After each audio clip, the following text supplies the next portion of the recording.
दिया गया था कि पेपर पैटर्न 2 भागों में बटा रहेगा, एक खंड अ और दूसरा खंड ब। जो खंड अ है वो पूरा का पूरा क्या होगा, बहुविकल्पीय प्रश्न, यानी जिनके उत्तर आपको ऑप्शन के रूप में मिलेंगे और उसमें से आपको चॉइस करना है कि उसमें से कोई एक आपका सही होगा। दूसरा जो खंड ब है ये सब्जेक्टिव है, यानी लिखित होगा, जिसमें से लघुत्तरी, दीर्घोत्तरी और अति लघुत्तरी प्रश्न मिलेंगे। महत्वपूर्ण रूप से आपको बताया गया है, बहुविकल्पी के सभी प्रश्नों को लगभग बता दिया है कि आपको हिंदी गद्य साहित्य और पद्य साहित्य के इतिहास में क्या क्या पढ़ना है। और दूसरा चीज लिखित वाले में भी बता दिया गया है, लेकिन कल पेपर है इसलिए आज इस पूरे का लगभग रिवीजन किया जाएगा। ठीक है। बहुविकल्पी में महत्वपूर्ण बिंदुओं में आपको बताया गया था कि युग और युग का समय काल आप जरूर याद कर लेंगे। युग और युग की समयावधि। तो समयावधि में हमने बताया था, पहला जो युग बताया था कौन सा युग था? पहला युग था शुक्ल युग, जिसको हम लोग कौन से युग के नाम से जानते हैं? छायावादी युग, यानी शुक्ल युग, जिसको छायावादी युग के नाम से जानते हैं। ठीक है। और इसका जो समय काल था वह किस सन से किस सन तक था? 1938 तक। याद है कि नहीं है? 1919 से 1938। दूसरा युग क्या बताए थे? शुक्लोत्तर युग, मतलब शुक्ल युग के बाद का जो युग है उसको शुक्लोत्तर युग या छायावादोत्तर युग बोलते हैं। छायावादोत्तर युग। और इसकी समय सीमा कब से कब तक है? 1938 से कब तक? 1947 तक। और तीसरा जो युग है वो कौन सा युग है? स्वातंत्र्योत्तर युग। स्वातंत्र्योत्तर युग, और ये 1947 से अब तक चल रहा है। 1947 से अब तक ये 3 युग है, और तीनों युग आपके एग्जाम के दृष्टिकोण से क्या है? महत्वपूर्ण है।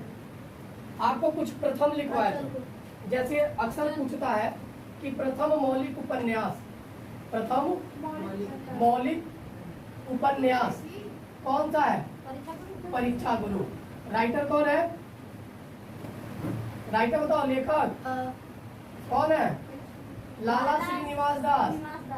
लाला श्रीनिवास दास याद होना चाहिए। प्रथम कहानी क्या है? प्रथम कहानी बताओ। बेवकूफ, कहानी दूसरा तुम उपन्यास। इंदुमती। कौन सी है? मात्रा पे ध्यान देना, मात्रा गलती हो तो नंबर नहीं मिलेगा। दूसरी चीज, आपको कुछ प्रमुख लेखकों के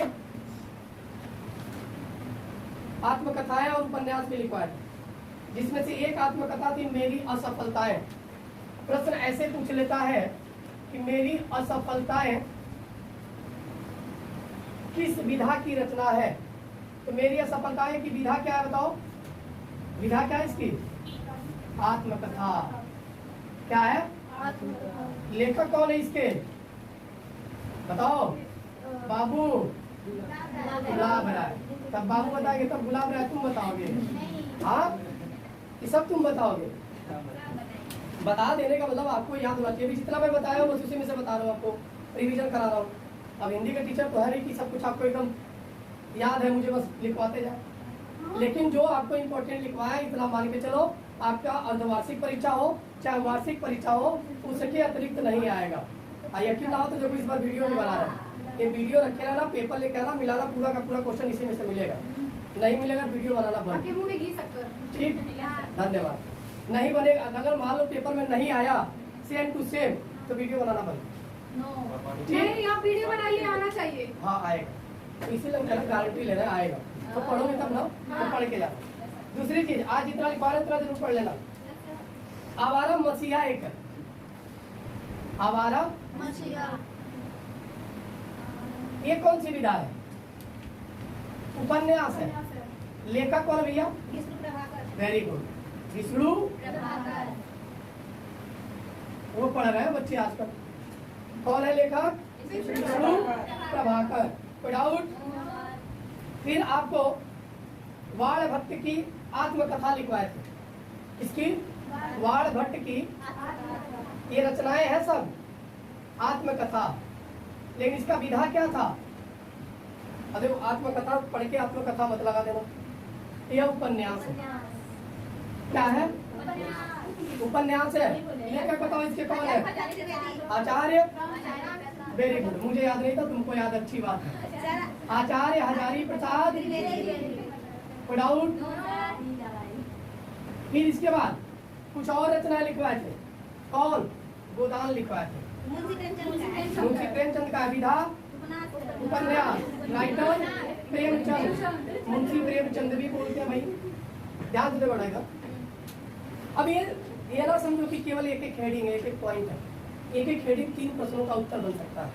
जैसे आपको यही पूछ सकता है कि प्रथम मौलिक उपन्यास बताओ, तो आप क्या लिखोगे? परीक्षा गुरु। तो वो पूछ सकता है परीक्षा गुरु के लेखक कौन है, तो आप लिखोगे लाला श्रीनिवास दास। ऐसे ही तमाम है। जैसे पूछ सकता है मेरी असफलता है किस विधा की रचना है, आत्मकथा है। लेखक कौन है? बाबू गुलाब राय। अगर प्रश्न ऐसे पूछ ले बाबू गुलाब राय की किसी एक आत्मकथा का नाम लिखिए, तो आप क्या लिखोगे? मेरी असफलता है। तो प्रश्नों के पैटर्न को समझो।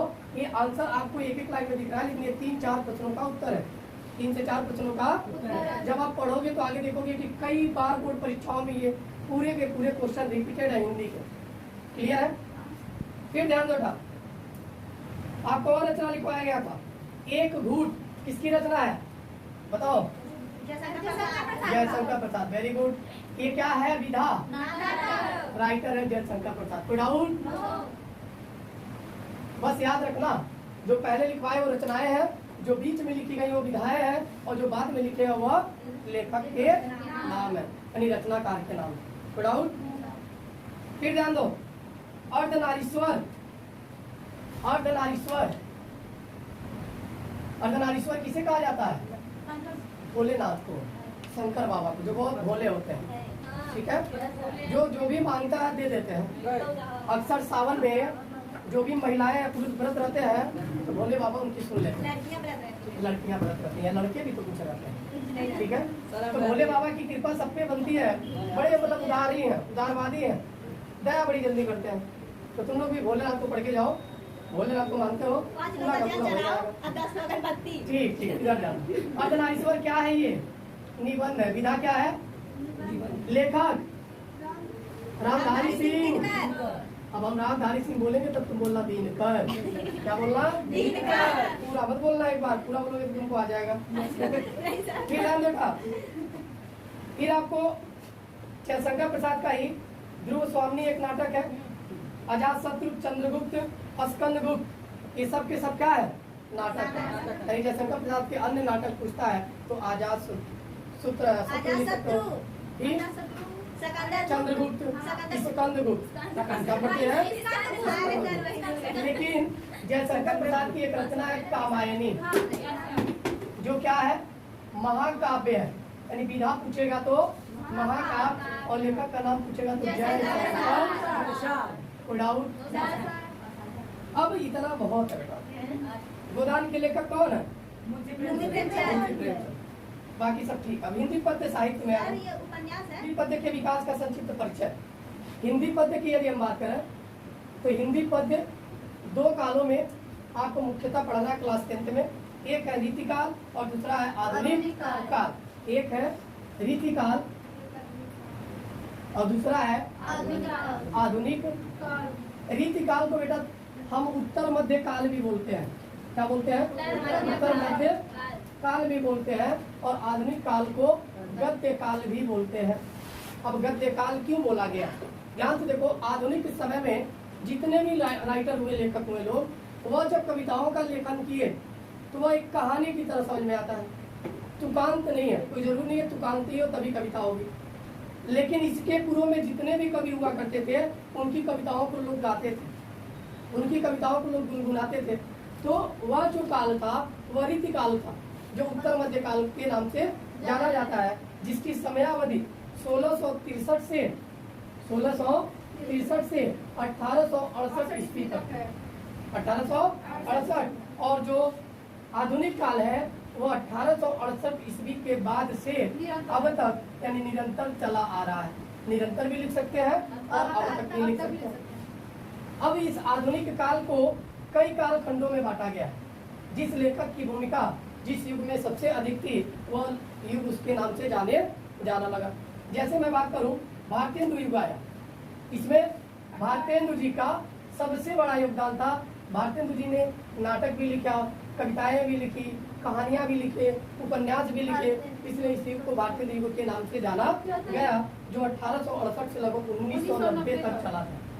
1868 से 1990 तक। भारतेंदु युग के बाद जो युग आया वो आया द्विवेदी युग। कौन सा युग आया? द्विवेदी युग। और द्विवेदी युग 1990 से कब तक चला? लगभग छायावादी युग। क्या आया? छायावादी युग। और छायावादी युग 1919 से लगभग 1938 तक चला था। 1938 ईस्वी तक, 1919 से 1938 तक। फिर उसके बाद जो युग आया छायावादोत्तर काल आया। क्या आया? छायावादोत्तर। छायावादोत्तर काल मतलब छायावादी युग के बाद का समय। तो छायावादोत्तर जो काल आया वो 1938 से अब तक ये चला आ रहा है। और इनको लगभग दो भागों में हम लोग पढ़ते आ रहे हैं, एक प्रगतिवाद और एक प्रयोगवाद। इसमें एक प्रगतिवाद और दूसरा प्रयोगवाद। डाउट? तो ध्यान से बेटा समय अवधि जरूर याद कर लेना। छायावादी युग का समय अवधि क्या था? 1919 से 1938 तक। आपसे पूछ लिया भारतीय युग की समय सीमा क्या थी? 1868 से 1990 तक। प्रश्नों के शब्द चाहे जितने भी प्रकार से बदल जाए, मतलब सबका एक है, उत्तर सबका एक है। आपको ये युग और समय अवधि याद करके रखना है। समय अवधि पूछ सकता है, कालचक्र पूछ सकता है, समय सीमा पूछ सकता है, कब से कब तक पूछ सकता है। तो आप इतना चीजें रिमाइंड कर लेंगे। डाउट? इसमें कुछ प्रमुख लेखकों के नाम बताया गया, जैसे प्रिय प्रवास एक रचना है। किनका है? अयोध्या सिंह उपाध्याय हरिऔध। प्रिय प्रवास समय सीमा थी वो 1936 से 1943 और प्रयोगवाद की समय सीमा 1943 से 1953 ईस्वी तक। लेकिन छायावादोत्तर युग पूछेगा तो 1938 से अब तक। डाउट? अब बताओ प्रिय प्रवास के लेखक कौन है? अयोध्या सिंह उपाध्याय। और इन्हीं को हरिऔध भी बोला जाता है। क्या बोला जाता है? तो कौन है पूरा नाम? अयोध्या सिंह उपाध्याय हरिऔध। ठीक, अयोध्या सिंह उपाध्याय हरिऔध इसके लेखक है प्रिय प्रवास के। फिर ध्यान दो, लोकायतन एक रचना है। लोकायतन इसके लेखक कौन है?